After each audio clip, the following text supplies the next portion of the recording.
नमस्कार, मैं अशोक कुमार पांडे और स्वागत है आपका टीसीएच पर। ये जो अखबार आप देख रहे हैं स्क्रीन पर, ये कोई हिंदुस्तानी अखबार नहीं है, ये अमेरिका का अखबार द न्यूयॉर्क टाइम्स है।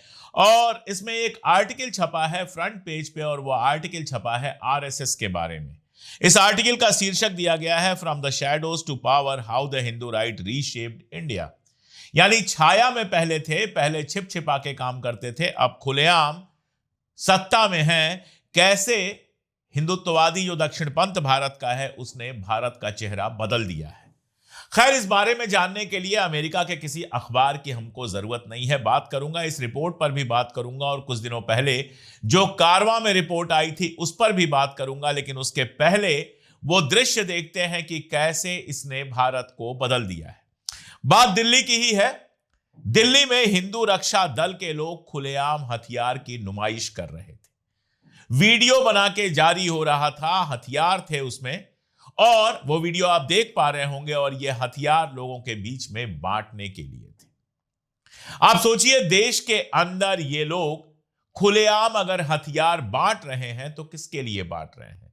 खून खराबे के लिए बांट रहे हैं? देश के अंदर हिंसा फैलाने के लिए, देश के अंदर गतिरोध पैदा करने के लिए, देश के अंदर सांप्रदायिक तनाव और बवाल पैदा करने के लिए खुलेआम हथियार बांटने की ये कोई पहली घटना नहीं है।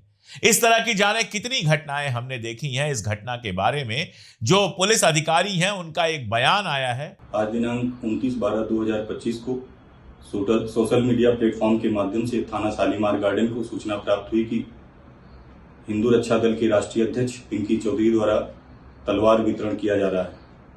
सूचना का त्वरित संज्ञान लेकर थाना शालीमार गार्डन में उक्त प्रकरण में 16 नामजद व 25-30 अज्ञात लोगों के विरुद्ध मुकदमा पंजीकृत कर लिया गया है। अब तक प्रकरण में 10 लोगों की गिरफ्तारी सुनिश्चित कर ली गई है, जो आगे भी विवेचना के क्रम में जारी रहेगी। मौके पर शांति व्यवस्था और कानून व्यवस्था की स्थिति सामान्य है। बता रहे हैं कि गिरफ्तार किया गया है। अब गिरफ्तार करके कितने दिन अंदर रखा जाएगा, या फिर 24 घंटे और 12 घंटे के अंदर जमानत हो जाएगी, ये तो देखने वाली बात होगी। लेकिन न्यूयॉर्क टाइम्स का आर्टिकल जो कह रहा है कि किस तरह का भारत ये बना रहे हैं, उसकी एक तस्वीर दिखाई देती है आपको ये हथियार बांटने में। अच्छा, ये हथियार बांटे जाते हैं तो क्या कहा जाता है? कहा जाता है कि मुसलमान जो हैं गायों की हत्या कर रहे हैं, मुसलमान ये कर रहे हैं, वो कर रहे हैं, इसलिए जरूरी है अपनी रक्षा। लेकिन इसके पहले कि आप इन बातों पर भरोसा करें, एक खबर देखिए वाराणसी, यानी कि हमारे आदरणीय प्रधानमंत्री नरेंद्र मोदी के लोकसभा क्षेत्र से। यहां एक खबर आई कि गायों के तस्करों को गिरफ्तार किया गया। कुछ लोग थे जो इस राज्य से उस राज्य में गाय की तस्करी कर रहे थे। अब आप में से बहुत सारे लोगों ने यह खबर सुनी अभी, और सुन के तुरंत आपके दिमाग में आया होगा कि कुछ मुसलमान होंगे जो गाय उठाकर यहां से वहां ले जा रहे होंगे। अब मैं ये खबर दिखा देता हूं आपको, अखबार देख लीजिए और पढ़ देता हूं कि कौन से लोग थे जिनको गिरफ्तार किया गया। 2 लोगों को गिरफ्तार किया गया है। एक साहब का नाम है राजू पांडे और दूसरे साहब का नाम है तीरथ कुमार सिंह। अब आप खुद बताइए कि गाय की तस्करी करने वाले ये लोग गाय की सेवा तो कर नहीं रहे थे। गाय को अच्छा दूध पानी मिले, गाय को अच्छा खाना मिले, गाय को अच्छी परवरिश मिले, इसके लिए तो गाय को ले नहीं जा रहे थे। सीधी सी बात है कि गायों को मारने के लिए ले जा रहे थे, गाय की तस्करी कर रहे थे, और तस्करी करने वाले थे राजू पांडे और तीरथ कुमार सिंह। लेकिन जब भी गोहत्या की बात चलेगी, जब भी गाय की तस्करी की बात चलेगी, जब भी गाय से जुड़ी कोई बात चलेगी, तो चाहे वो टीवी चैनल्स हो, चाहे अखबार हो, सब मिला जुलाकर एक ऐसा दृश्य आपको दिखाएंगे जिसमें आपके दिमाग में पैबस्त होती जाएगी एक तस्वीर कि कुछ मुसलमान गाय को मार रहे हैं, मुसलमान गाय की तस्करी कर रहे हैं, वगैरह वगैरह। असलियत यह है कि जो इस मामले को गहराई से जानते हैं, ऐसे कुछ लोगों से कल मेरी बात हो रही थी और उन्होंने कहा, भाई साहब, गाय की सबसे ज्यादा तस्करी तो यही लोग कर रहे हैं जो गोरक्षक बन के घूमते हैं। असल में ये धंधा कर रहे हैं, पैसा कमा रहे हैं। पहले माहौल बनाते हैं कि हम गाय के बहुत बड़े रक्षक हैं, 2-4 मुसलमानों को मारते पीटते हैं, गाड़ियां रोकते हैं, सब कुछ करते हैं, और उसके बाद जब धंधा सेट हो जाता है तो गाय की तस्करी करना शुरू करते हैं। गाय की तस्करी करने वालों में सबसे बड़ा नाम इन्हीं लोगों का आता है। और ये तो हम जानते ही हैं कि उत्तर प्रदेश और बाकी जगहों पर जो सबसे बड़े बूचड़ खाने हैं वो भी हिंदुओं के ही हैं। तो इस देश में नफरत का एक ऐसा माहौल बनाया गया कि गाय के नाम पर आपको दिखाई देता है मुसलमान, लेकिन असल में धंधा कौन कर रहा है वो मैंने आपको एक उदाहरण से, एक न्यूज से बताया, जो न्यूज मेरी नहीं थी, जो न्यूज दैनिक जागरण में छपी है। दैनिक जागरण जो भारतीय जनता पार्टी का सबसे हमदर्द अखबार माना जाता है। अब एक और खबर आप बरेली की आप देख चुके हैं। कल मैंने बहुत विस्तार से बात की थी कि बरेली में कैसे एक बच्ची की पार्टी चल रही थी, उसमें बजरंग दल के लोग घुस आए और घुसने के बाद जो है वहां पर मार पीट तोड़ फोड़ की। बाद में मुकदमा दर्ज हुआ। पहले तो उन बच्चों के खिलाफ ही, जो पार्टी मनाने आए थे, उन बच्चों के खिलाफ ही मुकदमा दर्ज हो गया। उसके बाद जब शोर मचा तो इन लोगों के खिलाफ मुकदमा दर्ज हुआ। वीडियो आया कि इनमें से कुछ लोगों को गिरफ्तार किया गया है। ये बजरंग दल से जुड़े हुए लोग हैं। लेकिन जो इनका मुखिया था, जो इनको लीड कर रहा था, ऋषभ ठाकुर, वो अभी तक गिरफ्तार नहीं हुआ है। वो वीडियो बना के जारी करता है। मेरे पिताजी को कल रात से सुभाष नगर थाना पुलिस ने उठा रखा है। किस विषय पे, किस बिहाफ पे उठाया मैं नहीं जान सकता, क्योंकि मैं भी कॉल नहीं कर पा रहा। संगठन, इतने हिंदू संगठन, राष्ट्रीय स्वयंसेवक संघ, विश्व हिंदू परिषद, बजरंग दल, तमाम हिंदू संगठन है। तो मैं ये जानना चाहता हूँ कि मैंने कुछ गलत तो किया नहीं है। हम अपने समाज को, अपने धर्म को बचा रहे हैं और ऊपर से हम ही पे कार्रवाई कर दी जा रही है। तो मेरा हाथ जोड़कर विनम्र अनुरोध है माननीय प्रदेश के यशस्वी मुख्यमंत्री आदरणीय श्री योगी आदित्यनाथ जी से कि इसमें एक विधिक पूर्वक उचित कार्रवाई करवाने का कष्ट करें। महान कृपा होगी आपकी श्रीमान, मैं बिल्कुल गलत नहीं हूं। तो इस वीडियो में वो कह रहा है हमारी क्या गलती है, हम तो अपने लोगों को बचाने गए थे। मेरा सवाल इनसे और आपसे यह है कि आपको यह ठेका किसने दिया था? आप जो शायद हाई स्कूल पास होंगे या बहुत किया होगा तो बीए में एडमिशन लिया होगा, वो कैसे फैसला करेंगे कि एक पढ़ी लिखी लड़की, नर्सिंग कर रही लड़की, किसको अपनी पार्टी में बुलाएगी और किसको नहीं बुलाएगी? किसने आपको हिंदू धर्म का ठेका दिया है? अगर आपके घर में सब ठीक ठाक है तो आप बाहर के घर में तोड़ फोड़ करने के लिए क्यों निकल रहे हैं? और आप देखिए, आप गुरूर देखिए कि कैसे ये आदित्यनाथ जो मुख्यमंत्री हैं उनसे और बाकी सारे लोगों से अपील कर रहे हैं कि हमारी तो कोई गलती है ही नहीं, हमें क्यों गिरफ्तार करने की कोशिश की जा रही है। ये जो ताकत आई है कि सत्ता हमारे पास है, हम कुछ भी कर सकते हैं। हम किसी मस्जिद के साथ बेहुरमती कर सकते हैं, हम क्रिसमस के त्योहार के दौरान जाकर तोड़ फोड़ कर सकते हैं, हम बनारस में उन जापानियों के ऊपर हमला कर सकते हैं, उनको माफी मांगने पे मजबूर कर सकते हैं जिन्होंने सेंटा क्लॉज की टोपी लगा ली। हम छत्तीसगढ़ के रायपुर में बाकायदा एक माल के अंदर घुसकर सारी बदतमीजी कर सकते हैं, मूर्तियां तोड़ सकते हैं, सेंटा क्लॉज का जितना कुछ बना हुआ है उसको तोड़ सकते हैं। ये जो अहंकार आया है, यहां तक कि हम लिंच भी कर सकते हैं, हम किसी को पीट पीट के मार सकते हैं, हमारा कुछ नहीं होगा, हमें माला पहनाई जाएगी। ये जो अहंकार आया है, ये हुआ है भारतीय जनता पार्टी यानी कि राष्ट्रीय स्वयंसेवक संघ के शासन में। गुंडों की एक पूरी फौज सड़क पर उतरी हुई है जिसको लगता है कि वो किसी को भी मार सकती है। आईपीएल का मैच होने वाला है, उसमें शाहरुख खान की जो टीम है, केकेआर, शायद मैं बहुत नहीं जानता हूं आईपीएल के बारे में, मैं देखता भी नहीं हूं, लेकिन उस टीम में शायद एक बांग्लादेशी खिलाड़ी है। हालत यह है कि एक जनाब खड़े होकर स्क्रीन पर यह धमकी दे रहे हैं कि अगर ऐसा कोई मैच हुआ जिसमें बांग्लादेशी खिलाड़ी शामिल हुआ तो उस बांग्लादेशी खिलाड़ी को तो मारेंगे ही, शाहरुख खान को मारेंगे। सोचिए, जिसकी हैसियत इतनी नहीं है कि मन्नत के सामने जाकर खड़ा हो सके, वो शाहरुख खान को मारने की बात करता है। उसको लगता है कि वो सारी सिक्योरिटी ब्रीच करके शाहरुख खान तक पहुंच सकता है और सारी पुलिस, सारे कानून और व्यवस्था के बावजूद एक ऐसे शख्स को मार सकता है जिसके सामने उसकी औकात 2 कौड़ी की नहीं है। जो कहता है कि हमने संजय लीला भंसाली को 8 घंटे मारा, अमित शाह का फोन आया कि मत मारो, छोड़ दो, उसके बाद भी 1 घंटा हमने मारा, जो खुद को गृहमंत्री से भी ऊपर समझता है। हालांकि अगर 4 घंटे के लिए गिरफ्तार करके इन लोगों को थाने में बिठा दिया जाए तो दोनों आंखों से आंसू आने लगेंगे। हिम्मत बस इतनी ही है। लेकिन चूंकि यह पता है कि हमारे साथ ऐसा कुछ नहीं होगा, सरकार हमारी रक्षा करेगी, हम सरकार के लिए वोट इकट्ठा करते हैं, तो अब जिस शेर की सवारी कर रहा है आरएसएस और भारतीय जनता पार्टी का पूरा नेतृत्व, वो शेर भी बेकाबू हो गया लगता है। वो पूरे देश में उत्पात मचा रहा है। हालांकि असल मुद्दा जो है वो तो बंगाल का चुनाव है। और बंगाल के चुनाव पर मुझे एक और वीडियो याद आया। आज बहुत सारे वीडियोस याद आ रहे हैं, देख लीजिए। देखिए, दुर्गांगन बनाना या मस्जिद बनाना या जगन्नाथ कल्चरल सेंटर बनाना ये कोई भी सरकार का काम नहीं है। सरकार का काम है हमारे भाइयों और बहनों, युवा युवती को नौकरी देना। जैसे ममता बनर्जी बोले थे डबल डबल नौकरी होगा, इंडस्ट्री होगा। लेकिन 15 साल में हम लोग कोई इंडस्ट्री नहीं देखे और कोई नौकरी भी नहीं देखे। सब चला गया परिযায়ী श्रमिक होकर, माइग्रेंट लेबरर होकर दूसरे राज्य, भाजपा राज्य में चला गया है।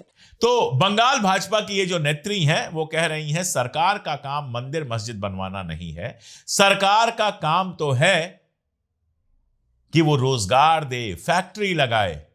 बंगाल में यह सवाल ममता बनर्जी से भारतीय जनता पार्टी पूछ रही है, लेकिन अपने नेतृत्व से नहीं पूछ रही है कि नरेंद्र मोदी जी जब मंदिर बनवा रहे थे और राम मंदिर बनवाने का श्रेय ले रहे थे तो वो सरकार थी कि नहीं थी। यह भारतीय जनता पार्टी का और आरएसएस का दो मुहा चेहरा है। मैं तो कहता हूं कि इनको विपक्ष में ही रखना चाहिए। विपक्ष में रहेंगे तो रोजगार की, इंडस्ट्री की, शिक्षा की, इन सब चीजों की बातें करते रहेंगे। सरकार में आने के बाद तो सिवाय मंदिर मस्जिद के कुछ नहीं करेंगे, ना रोजगार, ना इंडस्ट्री, ना कुछ। आरएसएस के बारे में जो ये लेख है इसने 2-3 बातें बहुत जरूरी बताई हैं। हालांकि उसमें ऐसा कुछ भी नहीं है जो हम आपको पहले बता न चुके हों। पहली बात तो इन्होंने कहा है कि 1925 में जब यह संगठन बना था, आरएसएस बना था 100 साल पहले, तो यह एक गोपनीय संगठन के रूप में बना था। इसको बाहर बहुत नहीं दिखाया जाता था, अंदर अंदर एक षड्यंत्रकारी गोपनीय संगठन की तरह से इसको बनाया गया था। और इस संगठन की जो प्रेरणा थी वो जर्मनी और इटली से मिली थी। जर्मनी में हिटलर, इटली में मुसोलिनी। मैंने एक लंबा वीडियो बनाया था जिसमें आरएसएस और इटली के रिश्तों पर बात की थी और मैंने बताया था कि किस तरह आरएसएस के एक बड़े नेता मुंजे इटली गए थे और वहां मुसोलिनी से सब सीख वीख के आए थे और उसी तर्ज पर यहां पर आरएसएस का निर्माण किया। यह भारतीय संस्कृति और बाकी सारी बातें करते हैं, भारतीय परंपरा की बात करते हैं, लेकिन आरएसएस का पूरा विचार, पूरा संगठन, यहां तक कि ड्रेस कोड भी जो है वो इटली और जर्मनी से आया हुआ है, विदेशी है। हमारा डीएनए है ही नहीं आरएसएस में। सिर्फ ये हिंदू धर्म का उपयोग करता है समाज को कई हिस्सों में बांटने में, समाज में वैमनस्य फैलाने में। इसके अलावा भारत से या भारतीयता से इसका कोई लेना देना नहीं है। यह लेख एक बात और बताता है कि पैसा इतना ज्यादा आरएसएस ने इकट्ठा कर लिया है, अलग अलग नामों से चलता है। कारवां में जिस आर्टिकल की मैं बात कर रहा था उसने बताया था कि आरएसएस अपने आप में किसी भी संस्था के रूप में रजिस्टर्ड नहीं है, फिर भी दिल्ली में उसका इतना बड़ा ऑफिस है, करोड़ों का लेन देन होता है और इसका कोई हिसाब किताब लेने इनकम टैक्स, ईडी, सीबीआई नहीं पहुंचता है। मजेदार बात यह है कि अभी जब मोदी है तब तो नहीं ही पहुंचता है, लेकिन मोदी के पहले भी जो सरकारें रहीं उन सरकारों ने भी कभी आरएसएस को कंट्रोल करने की कोशिश नहीं की। नतीजा यह है कि इसकी जड़ें अमेरिका और यूरोप तक फैली हुई हैं। अलग अलग नामों से काम करना। रावण का उदाहरण मुझे हमेशा याद आता है, कहा जाता था उसके 10 मुंह हैं। अब आप देखिए, बायोलॉजिकली किसी के 10 मुंह तो हो नहीं सकते हैं, तो मुझे ऐसा लगता है कि वो अलग अलग बातें अलग अलग लोगों से अलग अलग वक्त पे किया करता होगा, हर मुंह से अलग बात किया करता होगा। इसीलिए एक मुहावरा बन गया होगा कि इसका एक मुंह नहीं है, 10 मुंह है, सबसे अलग अलग बात करता है। आरएसएस इसका परफेक्ट एग्जाम्पल है। सैकड़ों हजारों संस्थाएं बनी हुई हैं, छोटी छोटी।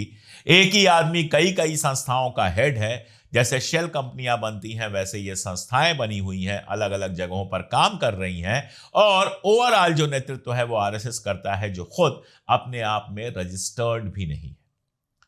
और धीरे धीरे आरएसएस जो एक गोपनीय संगठन था अब पूरे भारत में फैल गया है। आरएसएस के जो मेन लीडर्स हैं वो तो मीठी मीठी बातें करते हैं, अच्छी अच्छी बातें करते हैं, इशारे करते हैं बस। लेकिन ये जो छोटे छोटे बजरंग दल, हिंदू रक्षा दल, फला दल, ढिमका दल, ये जो छोटे छोटे सड़कों पर फैला दिए गए हैं संगठन, जिसमें युवा हैं जिनकी अपनी जिंदगी तबाह हो रही है, ये सारे एमपी, एमएलए, मुख्यमंत्री नहीं बन जाएंगे। 2-5 साल तक जब काम चलेगा, काम में रहेंगे ये, फिर इनको किनारे लगा दिया जाएगा और तब इनके समझ में आएगा कि ना नौकरी है, ना रोटी है, ना कुछ है। कुछ दिन पहले एक बजरंग दल के कार्यकर्ता का रोता हुआ वीडियो आया था जिसमें वो किसी भाजपा के एमएलए के पास कुछ पैसे वैसे मांगने गया था। भाजपा के एमएलए ने उसको मार पीट कर बाहर कर दिया था और कहा था जाओ रोटी कमाओ, किसने तुमसे कहा था कि आकर ये काम धंधा करो। आप देखिए जो बरेली वाली घटना हुई है, 4 लोग गिरफ्तार हैं, 5वें के पीछे पुलिस लगी है, उसके बाप को उठा के ले गए हैं। आज नहीं कल वो भी गिरफ्तार हो जाएगा। और जब मामले इस तरह के होते हैं, हो सकता है जमानत हो जाए, हो सकता है अभी आप रिहा हो जाओ, लेकिन मुकदमा लंबा चलेगा और मुकदमा जब तक चलता रहेगा आपकी पेशी होती रहेगी, वकील को आप पैसा देते रहोगे। नौकरी चाकरी मिलने का कहीं कोई सवाल ही नहीं उठता है और जिस दिन ज्यादा मुश्किल पैदा करने लगोगे उनके लिए टेंशन बन जाओगे। मोनू मानेसर की तरह आपको किनारे फेंक दिया जाएगा और फिर भले राजस्थान में बीजेपी की सरकार आ जाएगी, मोनू मानेसर जेल में सड़ते रहेंगे। यही होना है। इनमें से कोई बहुत आगे बढ़ जाएगा, भूल जाइए आप, गया जमाना जब कार्यकर्ता बीजेपी में आगे बढ़ जाता था। अब सारे नेताओं के बेटे हैं, रिश्तेदार हैं, वही चुनाव लड़ रहे हैं। आने वाला समय उन्हीं का है जो विदेशों में पढ़ाई पढ़ेंगे, शानदार जिंदगी जिएंगे और फिर चुनाव में यहां आकर एक्टिव हो जाएंगे और आपके नेता बन जाएंगे और आप लोग जिंदगी भर यही डर्टी काम करते रहोगे और ये डर्टी काम करते करते एक दिन खत्म हो जाओगे। लेकिन धर्म का नशा ऐसा होता है, धर्म का पागलपन ऐसा होता है कि आपको एक स्पेशल अहंकार देता है। पढ़ाई है नहीं, नौकरी है नहीं, घर के हालात अच्छे नहीं हैं, तो ये जो भगवा पगड़ी बांधकर या गले में लटका कर निकलते हैं और उन जगहों पर घुस के गुंडागर्दी कर लेते हैं जहां घुसने के लिए आपके पॉकेट में पैसा भी नहीं है। ये जो है आपको एक अहंकार आपके अंदर का जो है वो संतुष्ट करता है, लेकिन चलता नहीं है बहुत लंबा। दरअसल हमारा देश कट्टरपंथ के एक भयानक भंवर में फंस गया है और ये कहने में कम से कम मुझे कोई शर्म नहीं है कि दोनों तरफ कट्टरपंथ है। दोनों तरफ ऐसे लोग हैं जिनको लगता है कि संविधान से बड़ा उनका धर्म है और जिस देश में संविधान से बड़ा धर्म बन जाता है उस देश में आप समझिए कि अराजकता परमानेंट हो जाती है। धर्म से संविधान टकराता नहीं है, एकदम नहीं टकराता है। आप हिंदू हैं, अपना शादी ब्याह पूजा पाठ अर्चना जो आपको करना है अपने धर्म के हिसाब से कीजिए।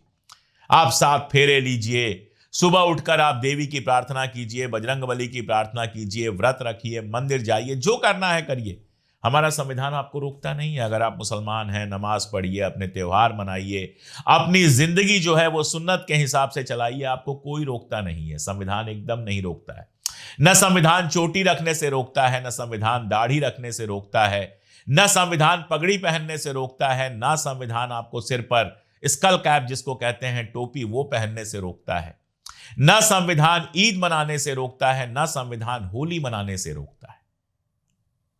फिर यह संविधान के ऊपर है धर्म, यह क्यों कहा जाता है? क्योंकि सत्ता में जो सत्ता चलती है वो धर्मनिरपेक्ष तरीके से चलती है।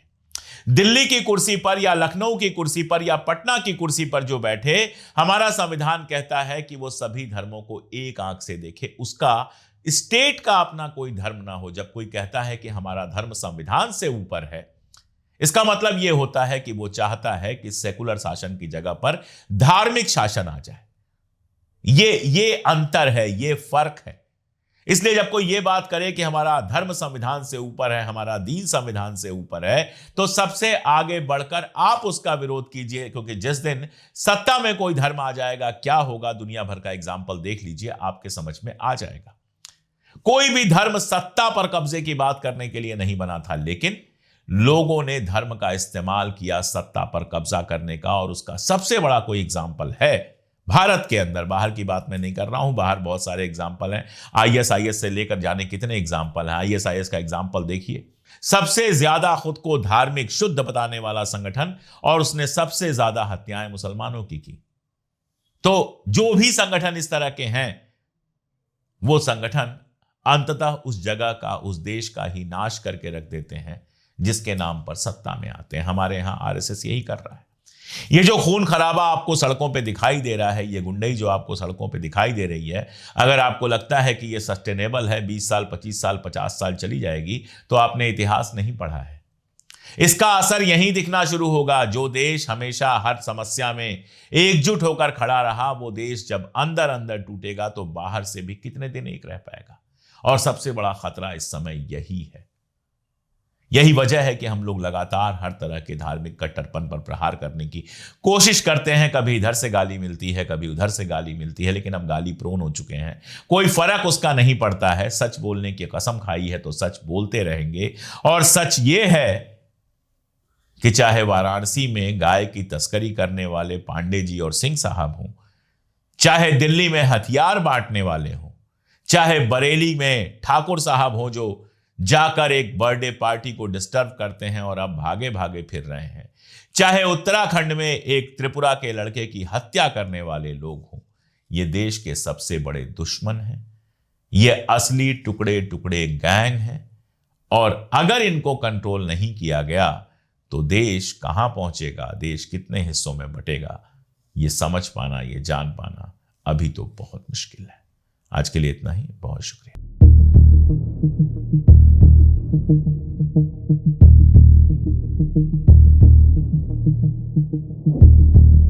you.